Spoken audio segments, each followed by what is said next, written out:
Une semaine, ce laboratoire de Remire-Montjoly fait passer les tests du Covid-19 sous une tente montée sur un parking. Un test PCR pratiqué par des infirmières du labo. Le prélèvement puis l'analyse se font uniquement sur ordonnance du médecin, puis sur rendez-vous pris par téléphone. Un rendez-vous pas toujours facile à obtenir. Avec 3 laboratoires, il y en a 2, c'est tout le temps sur messagerie, où ça répond pas.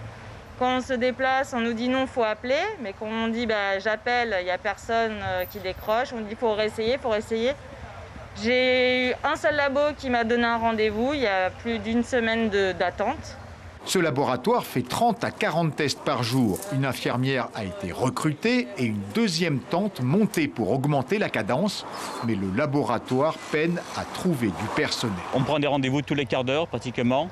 Et pour l'instant, le facteur limitant pour nous, c'est le personnel. À cause de la crise Covid, on a des secrétaires qui sont chez elles, ainsi que des infirmières qui gardent leurs enfants, qui ne peuvent pas se déplacer. Donc c'est le principal écueil à la bonne réalisation de l'organisation. Mais bon, on fait avec, on se débrouille. Pour passer le test, il faut aller voir son médecin généraliste. Il délivre une ordonnance en cas de symptômes, mais aussi pour les personnes qui ont été en contact prolongé avec des cas confirmés. Pour les employés, quand ils ont un collègue avec qui ils ont passé toute une journée, voire toute une semaine, en promiscuité à travailler, et ce collègue a été diagnostiqué positif, nous pouvons les considérer comme des cas contacts et les dépister. On a beaucoup de demandes de patients. Il y a certains qu'on dissuade parce qu'ils ne font pas partie de cas contacts, parce qu'ils ne développent pas de signes. Mais il y a d'autres, on le fait parce que ça va de soi. C'est vraiment les cas contacts. On va éviter la propagation.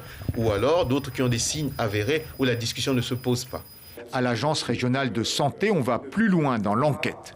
Chaque jour, une équipe appelle les sujets contacts des cas confirmés, transmis par les laboratoires. Le sujet contact, c'est par exemple une personne qui a été en contact d'un cas positif pendant au moins 15 minutes à moins d'1 mètre. Donc voilà par exemple les sujets qui peuvent être rappelés par l'ARS pour bénéficier d'un test. L'ARS suit au quotidien la situation avec les laboratoires. Pour le moment, 180 à 350 tests sont pratiqués chaque jour. L'objectif est de monter rapidement en puissance. L'objectif, c'est d'arriver à peu près à 500 tests au moins pour anticiper une évolution de l'épidémie et qu'on soit évidemment prêt à répondre à cette évolution.